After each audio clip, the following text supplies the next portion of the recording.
He was just fixing a hallway light at 2 a.m.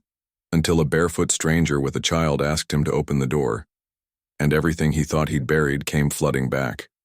If stories like this touch something in you, like this video, subscribe to the channel and stay for more tales that heal quietly, and stay long after the credits fade. The hallway light flickered again. Jack Miller stood on the stepladder, screwdriver in hand, jaw tight.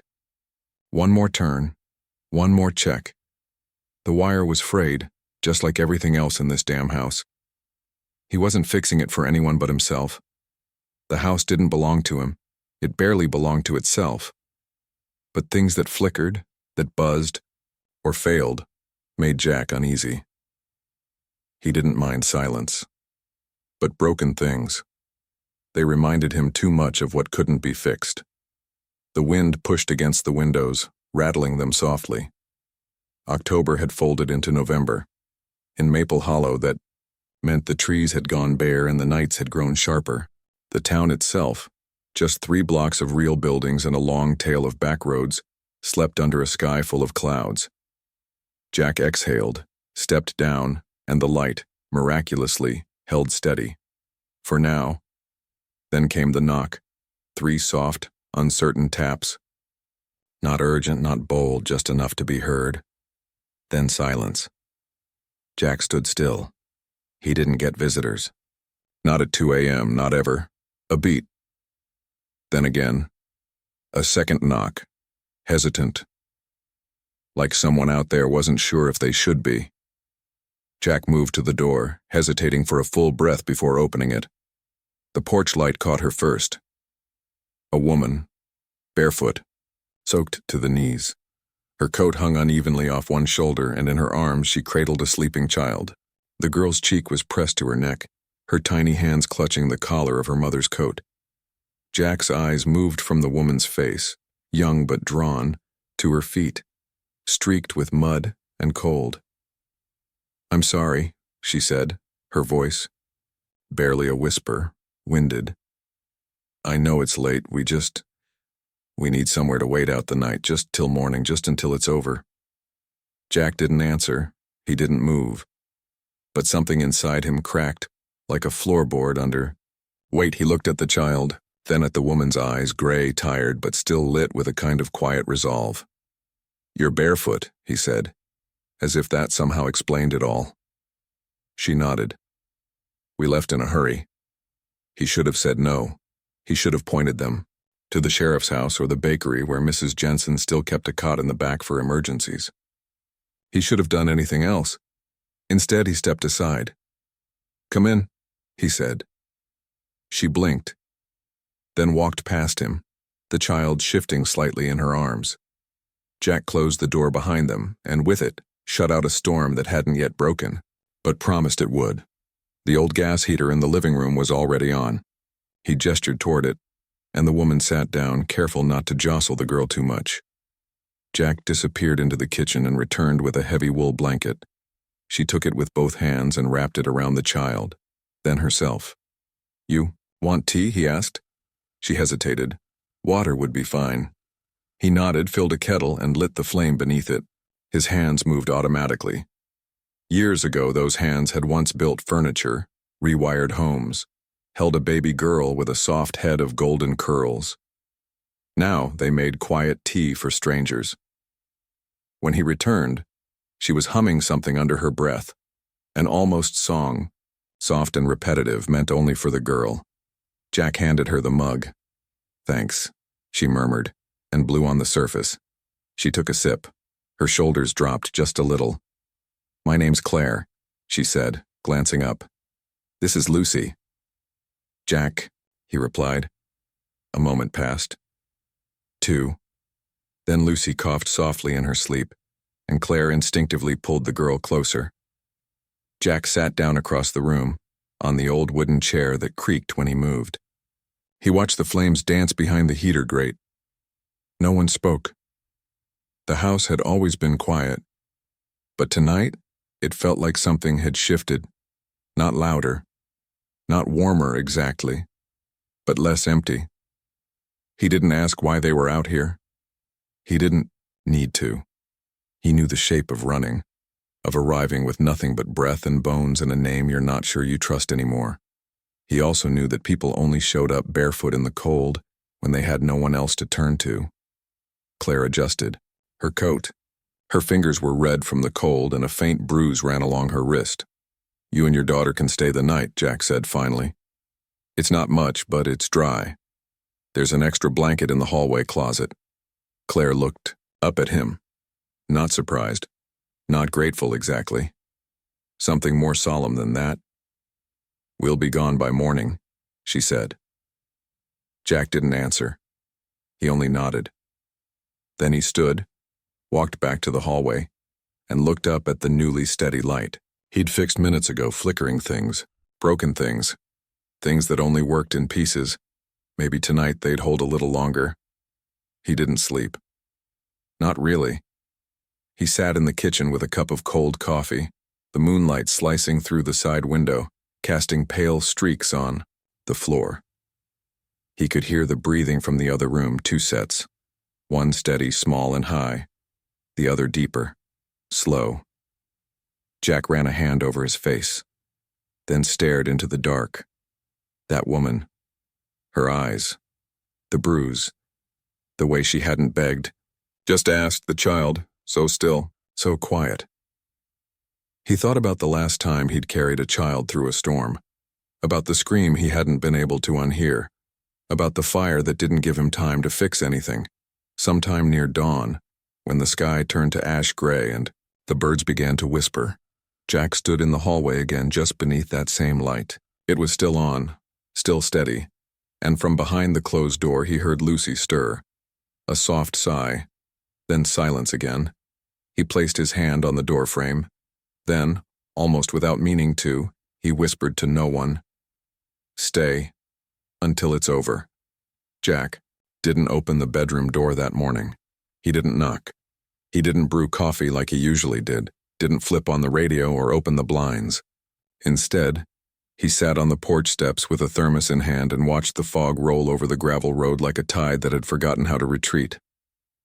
It was the kind of morning Vermont specialized in, wet, slow, silver.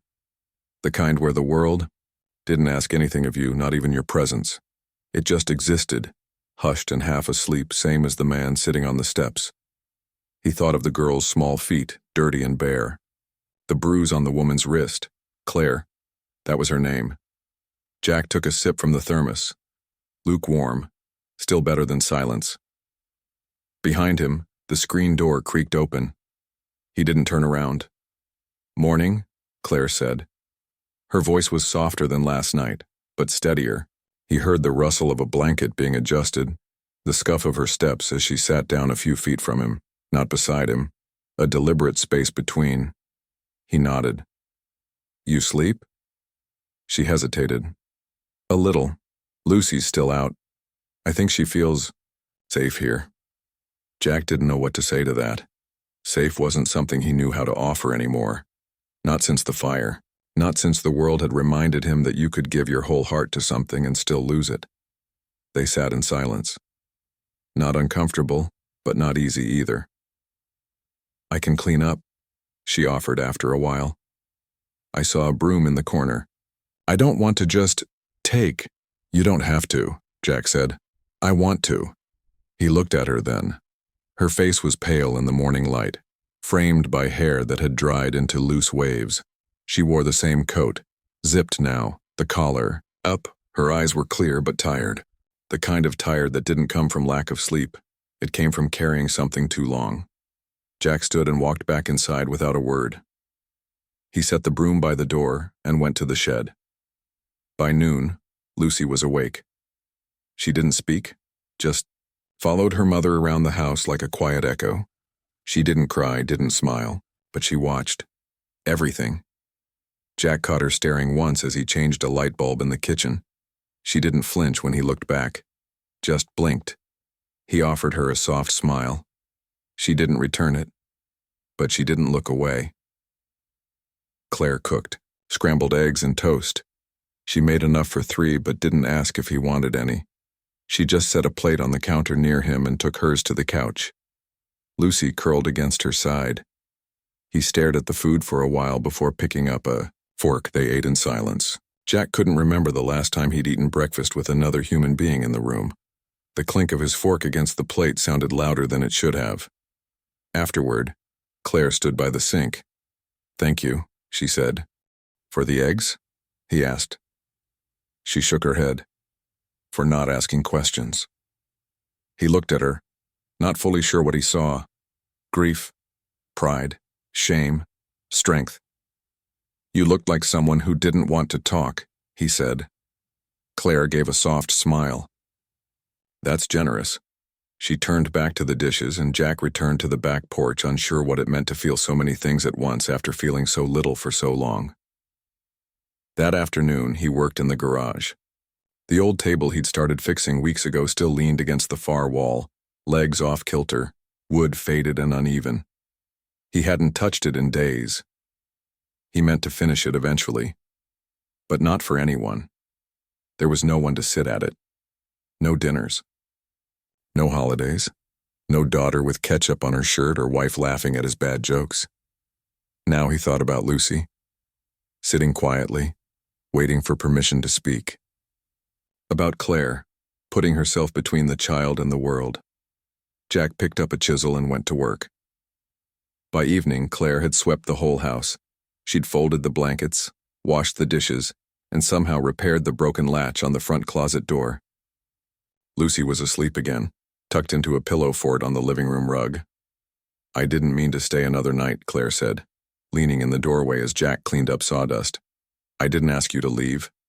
They looked at each other. Nothing about this was normal, but it wasn't strange either, just gentle, unspoken. Claire rubbed her arms. "Tomorrow," she said, almost to herself.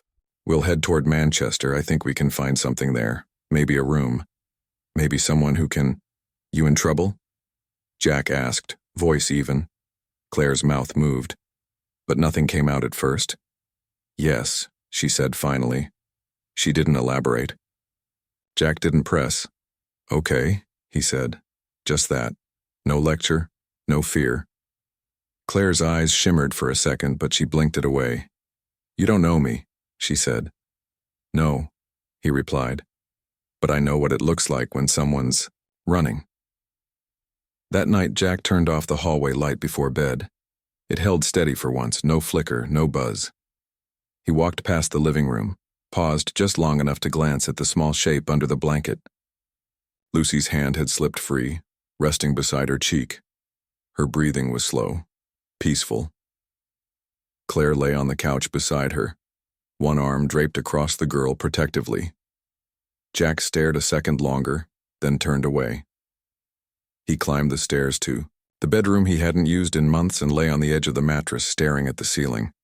The house was still, but something inside him had started to move, not loudly, not quickly, just enough to make him feel alive again. The morning came soft and blue. Fog lingered in the trees, weaving between the bare branches like old secrets refusing to leave. The ground was slick with dew. A squirrel darted across the yard. In the kitchen, toast popped up from the toaster, uneaten. Jack had been up since dawn, though he hadn't intended to be. The house had made a new sound, not broken, just unfamiliar, and that had been enough. Sleep didn't hold him tightly anymore. Not for years. He stood at the sink, coffee in one hand, watching the steam rise off the cup. Claire was in the living room, brushing Lucy's hair with slow, gentle strokes. Neither of them noticed him watching. Or maybe they did and chose not to say anything. The silence between the three of them had become something real. Not awkward, not cold, just careful. Like all three were walking barefoot across thin ice and no one wanted to be the first to break it. Lucy followed her mother everywhere, rarely speaking, never letting her out of reach. Jack had tried once to ask her what kind of cereal she liked, just to make conversation. She'd stared at him a moment, then turned and clutched her mother's hand.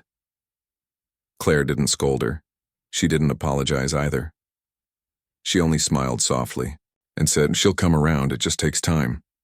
Jack hadn't replied. He knew something about that kind of time, the kind that doesn't run on clocks. Later that day, Claire took Lucy out to the porch. The girl sat on the top step, clutching a worn, soft-edged picture book while Claire wrapped a scarf around her neck. Jack watched them from the window while sanding the tabletop in the garage. Claire had found an old cushion and set it beside Lucy. She sat down there herself, letting the sunlight hit her face like she hadn't felt warmth in years. She looked tired in the way that didn't show in posture, but in the bones, like someone who had been running for a long time, and only just realized she could stop. Jack stepped outside, not sure what he meant to say. Claire looked up. "It's warmer today." He nodded. "November's generous sometimes." She smiled. A real one this time. It changed her whole face. "I thought about leaving this morning," she said after a long pause. "Packing up and moving again before you had a reason to change your mind." "I didn't ask you to leave.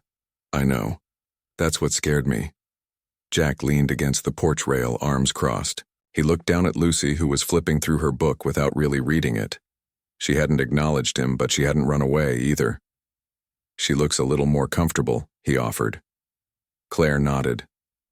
"It's the first time. She hasn't slept in the car in weeks." Jack didn't ask about the car. He'd seen it parked by the woods, battered, 2 flat tires, and 1 cracked side window. It hadn't moved since the night they arrived. Inside, Jack cleared out the spare room. It had been used for storage, old tools, worn blankets, and a dresser missing 2 drawers. He stacked things neatly along the hallway wall and aired the room out. It smelled like dust and disuse. He found a lamp in the attic and wiped it clean. He didn't tell Claire, just left it there with a note taped to the base. For Lucy. That night he heard them moving things in quietly. No thanks. No words. But in the morning, Lucy's drawing, done in colored pencil on a paper placemat, appeared on the fridge. 3 stick figures, 1 tall, 1 medium, and 1 very small, all holding hands. No names. No explanations. Just a drawing. Jack stared at it for a long time.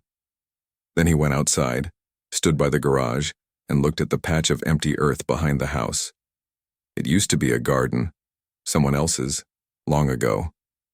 Now just a stretch of dry, cracked dirt. Claire found him there before lunch. "I was thinking of planting something," she said. "Do you mind?" Jack looked at her. Her sleeves were rolled up, her eyes clear, even if her voice trembled a little. "I don't mind," he said. She smiled, then added, quieter, "I think we need something that grows." The next day, she and Lucy dug side by side, hands in the oil. Jack watched from the garage as they pressed seeds into the earth. He didn't ask what kind. He didn't need to know. Something about the way Claire patted the dirt down, gentle but firm, made it feel like more than gardening, like claiming ground, like saying, "We were here." That night, Claire made soup. Jack brought in firewood without being asked. Lucy handed him a spoon without a word. They ate at the table he was still repairing, legs uneven, top unfinished. No one seemed to mind. Claire's voice was softer now, her words more frequent. Lucy started to hum again, barely, audible but real. And Jack? He found himself listening for the quiet, not dreading it. Sitting with it. Letting it fill spaces he hadn't realized were hollow. There were still no questions. No demands. No stories offered or exchanged. But something had shifted. Slowly, gently, like the first green shoot in hard soil. They didn't speak about staying. But they'd stopped speaking about leaving. The next morning brought wind. It rattled the shutters and stirred the last few brown leaves clinging to the branches. Jack stood on the back porch with a mug in hand, watching Claire kneel in the dirt. Lucy squatted beside her, poking at a worm with a stick, quietly fascinated. Claire had tied her hair back with an old scarf. The sleeves of her flannel shirt were rolled up to the elbows, revealing forearms scraped and smudged with soil. The potting shovel looked too small for the task, but she didn't seem to mind. Her focus was absolute. He didn't ask what she was planting, but when she rose to her feet, She turned to him, brushing her hands clean. "It's a maple," she said. "I found a young one growing near the fence, probably seeded from one of the older trees. I thought maybe we could give it a better spot." Jack nodded, glancing toward the hole she'd dug. Not too wide, not too deep, just enough. Just right. "Maple's a good tree," he said. She looked at him for a moment longer, then turned back and knelt again, pressing soil gently around the young trunk. Jack sipped his coffee, but the warmth didn't chase away the chill rising up inside him. He used to plant trees. Long ago, with someone who'd believed they'd grow old under them. He worked most of the afternoon in the garage. The table was nearly finished. It wasn't perfect. One leg still wobbled, and there were gouges in the surface. But it felt honest. Like something that had earned its shape through time, not polish. Claire came out mid-afternoon holding 2 mugs. "Peace offering," she said, handing him one. "Hot cider." He accepted it, feeling the warmth seep into his fingers. "I never planted anything before," she said after a pause. "You did fine." She hesitated. I think I wanted to feel like I was starting something, not just hiding." Jack looked at her, the way her gaze drifted toward the ground. "You're not hiding," he said. Claire didn't respond, but she smiled. Not fully, not yet, but something softened in her face. She sat down on the bench outside the garage, legs tucked up beside her. Lucy had gone inside, finally exhausted from the digging. Jack leaned against the doorframe. "You ever live somewhere like this?" he asked. Claire chuckled just once. "Not even close." Jack waited. "I grew up in Chicago. Townhouse. Concrete. Parking lots, everything fast, everything loud." She swirled the cider in her cup. "I married a man who thought silence meant failure." Jack said nothing, but his jaw tensed. Claire didn't look at him. He wasn't always angry, just controlling, slowly, like he was replacing pieces of me with things he preferred. Softer words, different friends, less opinion. By the end, I didn't recognize my own reflection. She took a long sip. When I tried to leave, he said he'd take Lucy, that I was unstable, that no judge would believe me. Jack stared out toward the maple. The wind had quieted. The sapling stood upright, defiant against the cold. "I lost the first custody. Hearing," Claire said. "He had money, connections, and I didn't have the strength to keep fighting."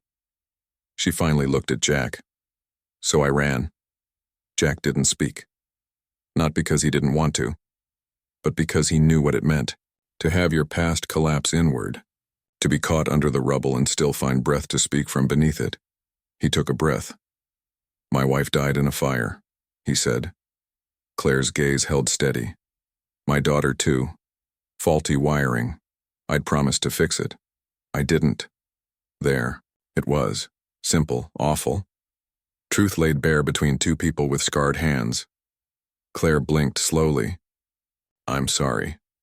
Jack nodded. "Me too." They sat there for a long time, just breathing. No one filled the silence.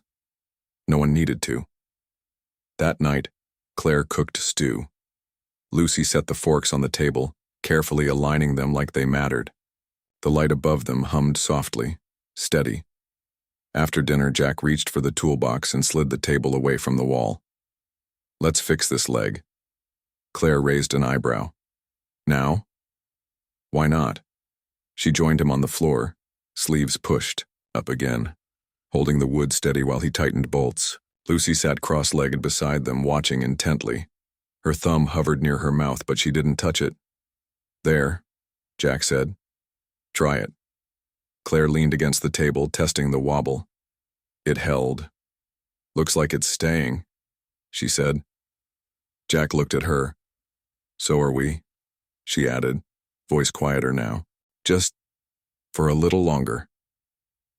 He nodded once. That was enough. Before bed, Jack walked out onto the back porch. The sky had cleared. Stars blinked overhead like slow heartbeats. The air was crisp. The maple tree, Claire's tree, stood in silhouette, slender and bare, but it was there, rooted, chosen, and for the first time in a long while, Jack felt like maybe something in his life could grow again. Jack woke to the sound of something light. Not wind, not rain. It took him a moment to place it. Then he heard it again. A laugh. A child's laugh. Quick, high, uncontrolled. Real. He sat up slowly. The morning sun filtered through the curtains in muted gold, throwing long shadows across the floor. The bedroom smelled faintly of coffee and something sweet. Cinnamon, maybe. Jack hadn't heard laughter in this house in over 2 years. He followed the sound down the hallway. The living room was lit in soft daylight.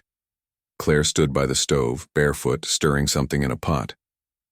Lucy sat on the rug with a line of mismatched buttons spread in front of her like treasure, giggling at a stuffed bear she'd wrapped in a dish towel. Claire turned at the sound of his footsteps. "Morning," she said, cheerful, but not forced. Jack offered a faint nod, still watching Lucy. "She's playing," Claire added quietly. "I can see that." Claire smiled, her eyes warmer than he'd seen before.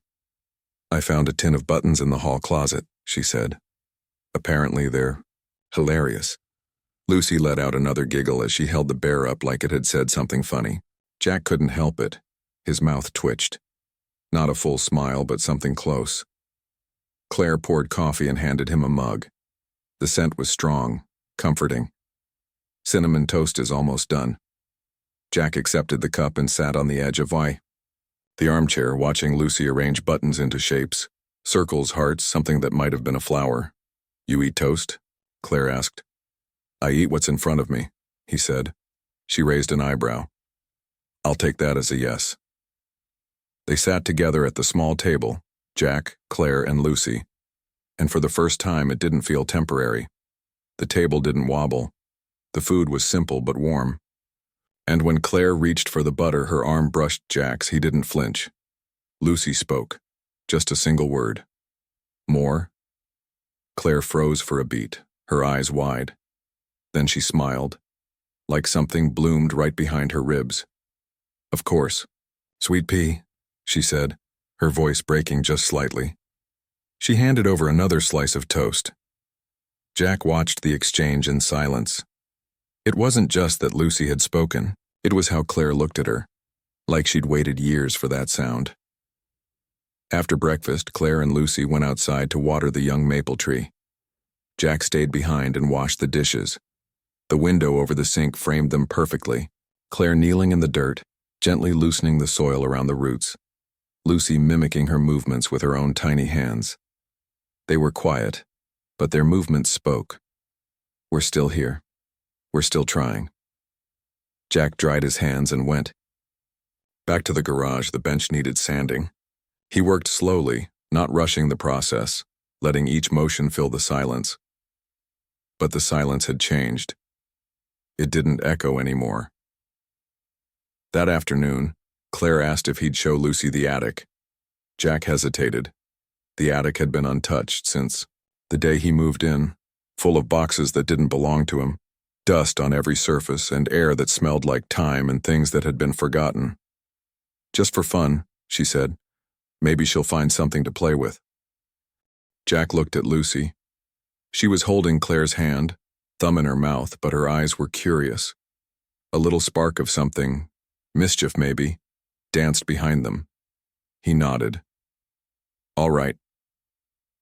The attic stairs creaked under their feet. Jack went first, flipping the switch that lit the bulb overhead.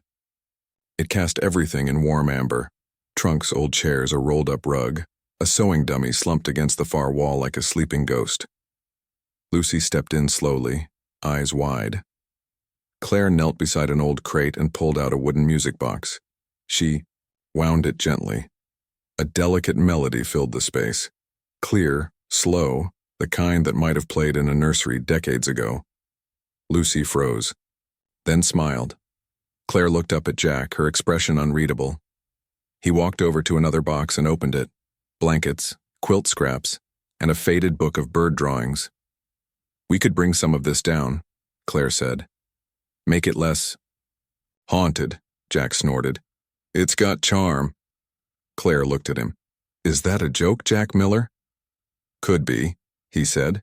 She laughed, a real, full sound. Lucy echoed it, not knowing why, just following the rhythm of joy. And just like that, the attic didn't feel so heavy anymore. That night, they ate leftover stew and biscuits from a mix Claire found in the back of the pantry.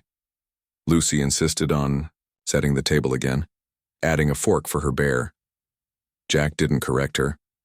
After dinner, Claire found a candle and lit it in the center of the table. What's the occasion? He asked. We made it another day. Jack nodded. Guess that's worth lighting something for. Later, as the candle burned low, Claire leaned back in her chair and whispered, This house doesn't feel like just yours anymore. Jack glanced at her. Does that bother you? She shook her head. It surprises me. Lucy was all ready. Asleep on the couch, the bear tucked under one arm. The candle flickered. Jack stared at the small flame and realized he didn't feel that familiar knot in his chest anymore. The one that tightened every time he let someone too close. Something had loosened, not broken, opened. The wind changed. Jack felt it before he heard it, sharp, colder than it should have been for early November. It whistled through the maple trees like a warning. The sky, which had been soft blue all morning, had begun to gray. Clouds gathered low, close enough to touch. Claire noticed it too. She stopped halfway through folding laundry and stared out the window. You feel that? She asked. Jack nodded. Weather's turning. But they both knew it wasn't just that.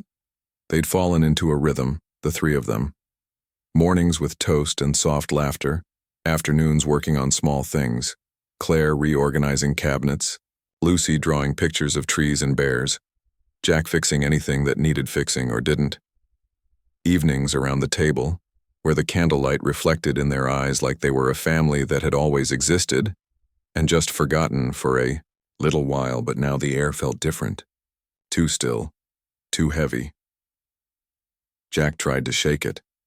There were always bad days, even in good stretches. Still, when he walked into the hardware store later that afternoon to buy a new can of sealant for the front steps, he caught something in the corner of his eye. A man he didn't recognize standing near the counter talking to Elmer, the clerk. Tall, suited, not from town. The kind of man who didn't know how to blend in here and didn't care to. Jack paid for his sealant and nodded at Elmer, but the man watched him go. That night, Jack didn't mention it. Claire read to Lucy by the fire. The house was warm, but Jack stood by the window staring out into the woods like he was waiting for something to appear. Nothing did. Not yet. 2 days later, the same man appeared outside the diner. Sheriff Baines told Jack over coffee. Said he was passing through, Baines said, but asked about the old Miller place, asked if anyone new was living there. Jack's hand paused halfway to his mug. He leave a name? He asked. Didn't give one. Just said he was looking for family. Jack nodded once, slow and measured. Baines leaned back. You want to tell me what's going on? Jack considered, lying. It would be easy. Just a misunderstanding, a mistake. But Baines had known him too long. She's running, Jack said quietly. From something bad. The sheriff didn't blink. She in danger? Jack looked out the window. She was. Baines scratched his jaw. Let me know if that changes. That night, Jack told Claire. They stood in the kitchen. Lucy was asleep on the couch, again curled up with her bear and the newest drawing she'd taped to the fridge. A house, a tree, and 3 stick figures, still unnamed, but unmistakable. Jack leaned against the counter. Claire stood across from him, arms folded. He asked about the house, Jack said. Didn't leave a name. Claire didn't speak. Her fingers pressed hard into her elbows. Could have been anyone, he offered. Might have just been passing through. Claire shook her head. No, it's him, or someone working for him. Jack didn't need to ask who. He saw it in her face, the shift, the drop of her shoulders, the way her voice flattened. She looked like someone who had been learning to breathe again, and just remembered what it felt like to drown. "I knew it couldn't last," she whispered. Jack stepped forward. "We don't know anything yet." "I do," she said. "He's good at finding things. People." Jack's voice was low. "So am I." That surprised her. She looked up at him. Really looked. His face steady. His jaw tight. His hand clenched. Around the dish towel. He wasn't afraid. Not anymore. That night, Claire didn't sleep. Jack could hear her pacing the floor above his room, soft steps like a heart that wouldn't settle. At some point, the rain came, sharp, sudden, splattering, against the windows like small stones. Jack lay in bed, watching the shadows move across the ceiling, thinking about doors, locks, and what he was willing to lose again. The answer came before he asked the question. Everything. He couldn't go through that fire again. But he also couldn't watch someone else burn. The next morning, Claire was quiet.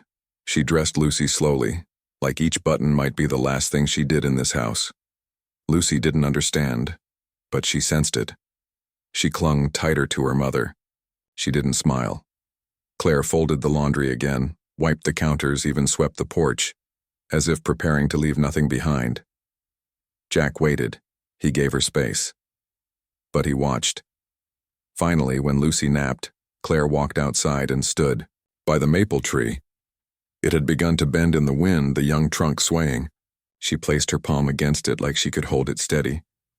Jack stepped outside. "I should go," Claire said, not turning around. Jack didn't answer. She looked at him, tears welling. "I won't bring danger to you. You didn't ask for this." "No," he said, "but I'm not walking away from it either." She looked down. "You don't know what he's capable of." Jack stepped closer. "You don't know what I'm willing to do." Claire's lip trembled. "If he comes here," Jack's voice cut through. "Then he comes." Silence. And then, for the first time since she'd arrived, Claire stepped toward him, just one step, and rested her forehead against his chest. Jack didn't move, just stood there steady and warm, letting her fall into the quiet of him. The wind howled, but the house held. The knock came just after dusk. 3 slow, deliberate raps, not uncertain, not polite. Jack froze mid-step. Claire looked up from the sink where she was rinsing Lucy's cup. Her eyes locked with his, wide, full of something like recognition and dread. Jack moved first. He stepped toward the front door, quietly. No sudden motion, no panic. He reached behind the coat rack where he kept the crowbar tucked in shadow, out of sight, never out of reach. Claire stood still. Her fingers gripped the counter like it was the only thing keeping her upright. Lucy, already in her pajamas, sensed something. She padded into the hallway, clutching her bear, eyes wide. Jack crouched, met her gaze. "Go upstairs with your mom," he said gently. "Now." Claire scooped Lucy into her arms and disappeared without a word. The knock came again. This time, louder. Jack opened the door. He didn't step back. The man on the porch was exactly the kind of man you knew would cause trouble before he ever said a word. Sharp suit, gelled hair, cold smile. "I'm looking for someone," the man said, his voice calm. "Claire Donovan, traveling with a child. Maybe you've seen them?" Jack didn't move. "Maybe I have." The man smiled, wider. "Well then, I'm here on behalf of her husband. Legal custody's been awarded. She's not authorized to have the child. It's very serious." Jack leaned on the doorframe. "Let me tell you something," he said. "You picked the wrong house." The man's smile faltered. "Excuse me?" Jack's voice didn't rise, but it sharpened. "There's no judge, no piece of paper, no entitled man in a suit who's taking that little girl from this home. Not tonight. You realize this makes you complicit in a felony?" The man snapped. "Harboring." Jack stepped forward. forcing the man 1 foot back onto the porch. "She's not a fugitive, she's a mother. And that girl is scared of you. That's all I need to know." The man's expression twisted, dropping all pretense. "You don't know who you're dealing with." Jack's voice dropped too. "Yes, I do. You're the kind of man who hits when the doors are closed. The kind who thinks fear is control. And I've been the kind of man who stood by before. Who thought staying silent meant staying safe." He took another step forward and the man instinctively stepped back. "I'm not that man anymore." From the upstairs window, Claire watched it all unfold, Lucy clinging to her leg. Her breath caught in her throat as she saw Jack, arms steady, body between them and the past. He didn't yell. He didn't threaten. He simply stood, rooted like the tree they'd planted days before, and refused to move. The man pulled a phone from his coat. "You're going to regret this." Jack smiled. Not for a second. The door shut hard. Jack locked it, bolted it, then leaned against it, his heart pounding like a drum in his ears. Upstairs, he heard Claire's footsteps. Then the creak of the stairs. She stood in the hall barefoot, trembling. "You didn't have to do that," she whispered. Jack met her eyes. "Yes, I did." She stepped forward, her voice cracked. "If he presses charges—" "I've lost people before," Jack said, his voice steady now. "Not again. Not when I can still choose." Claire reached for his hand. He let her take it. It was the first time they'd touched without walls between them. No gloves, no distance, just skin and warmth and the trembling weight of what it meant to finally be seen and chosen. Claire leaned her forehead against his shoulder, just like she had by the tree days ago. But this time it wasn't out of fear. It was out of belief. That night, no one slept. Jack sat in the living room with the crowbar across his lap, watching the window. Claire curled on the couch behind him, Lucy pressed against her chest. Outside, wind moved through the trees like whispers, but the house stood still, unmoving, untouched. Safe. At some point past midnight, Claire sat beside Jack. They didn't speak. She just took his hand again, quietly, like it had been hers all along. Jack looked at the candle on the table, melted halfway down, flickering low. "Do you know?" he said softly. "I thought I'd forgotten how to protect something." Claire didn't answer. She just rested her head on his shoulder and whispered, "You didn't." The fire came just before dawn. It wasn't loud, not at first. Just the faint, unnatural hiss of something not belonging, followed by the sharp, unmistakable scent of smoke. Jack sat up instantly. He ran to the front door. A flash of orange glowed faintly at the edge of the yard. Not the house. Not yet. But the old shed, the one near the tree. He didn't think. He didn't yell. He grabbed the fire extinguisher by the stairs and sprinted out barefoot, shirtless, heart pounding hard enough to shake his bones.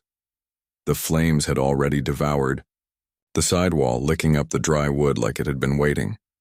Jack sprayed what he could, coughing through the smoke. The heat was blistering. But the worst part wasn't the fire. It was the tree. The young maple they'd planted just days before, singed, charred at the base, scorched leaves blackened at the tips. Still standing, but barely. Jack fell to his knees. He smothered what he could with his jacket, swatting out embers around the trunk, hands raw, eyes burning. He didn't notice Claire until her hand touched his back. She knelt beside him, arms trembling, voice broken. "Lucy's safe. She's upstairs. I thought it was inside. I thought—" "It's not," Jack rasped. "But someone meant it to be." Claire looked past the fire, toward the road. No one was there, only the smoke, only what was left. The sheriff came an hour later.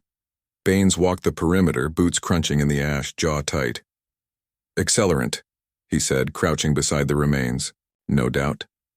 Jack said nothing. His hands were wrapped in gauze. Claire sat on the porch steps, Lucy tucked beside her, silent and pale. "You think it was him?" Baines asked quietly. Jack nodded. "Or someone sent by him." You see anything? No. He knew better. Baines looked over his shoulder at the half-burned shed and the blackened grass. You gonna press charges? Jack looked at Claire. At the tree. At his hands. Yes, he said. But the truth was that wasn't what scared him. What scared him was Claire. She hadn't said more than 10 words since the fire. She hadn't cried. She hadn't asked what to do next. She just sat still, staring at the tree like it was the last good thing she'd dared to believe in. That night, Jack walked through the house, checking the locks 3 times. Every window, every door. The candles stayed unlit, the heater stayed on.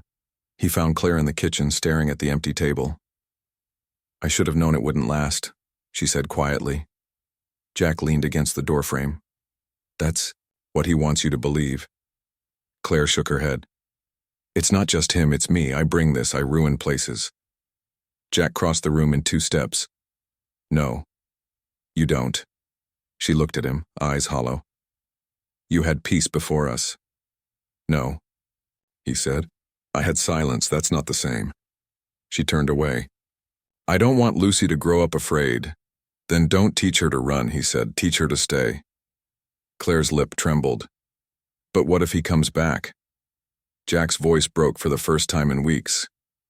Then let him. I'll be here. But the weight of it was already pressing down. The tree might survive. The house was still standing. But the sense of sanctuary had cracked, and something in Claire had cracked with it. That night she packed a bag. Jack found her by the front door, fingers on the handle, tears on her cheeks. Don't, he said, voice low. Claire didn't look at him. I can't put you through this. You didn't, Jack said. He did. You don't understand. I do, he cut in. Better than anyone. Claire's shoulders sagged. She reached into her pocket and pressed something into his hand. It was a folded piece of paper. A drawing. Lucy's, 3 stick figures. The same as before. Only this time the smallest one stood alone. Jack didn't sleep. At sunrise he walked to the tree. It stood scorched, but not fallen. A single green leaf still curled at the top like a flag of defiance. He crouched beside it, touched the burnt bark, and whispered, You're not the only one still standing. Jack didn't expect anyone to come. Not after the fire. Not after Claire left. The house had gone silent again, not just in sound but in spirit. The warmth that had crept into its corners over the past weeks had vanished, leaving only the dull throb of memory. He didn't move much that day. He watered the scorched tree, though he wasn't sure why. He sat on the porch with the drawing Claire had left him, 3 stick figures, one now alone, and stared at it until the ink began to blur from the sweat in his palm. And then, mid-morning, he heard it. Footsteps on gravel. He looked up. It was Mrs. Jensen, flour-dusted apron, arms loaded with 2 loaves of still warm bread. She didn't say hello. She just handed him the bread, nodded once, and walked inside. Then came Elmer from the hardware store, with a box of nails and a replacement hammer. Then the retired carpenter from down the road, with his truck bed full of salvaged wood. Then 2 high school kids Jack barely knew, offering to rake what was left of the shed debris. By noon, there were 9 people in his yard. By 1 o'clock, someone had brought pie. Jack stood at the edge of it all, stunned. Not a single person asked what had happened. Not one demanded an explanation. They didn't need to. Maple Hollow was like that. It didn't fix people. It simply refused to let them stay broken. They worked for hours. No one gave instructions. No one waited for permission. Someone propped up the porch swing. Someone else repaired the bent gutter. One woman repainted the mailbox.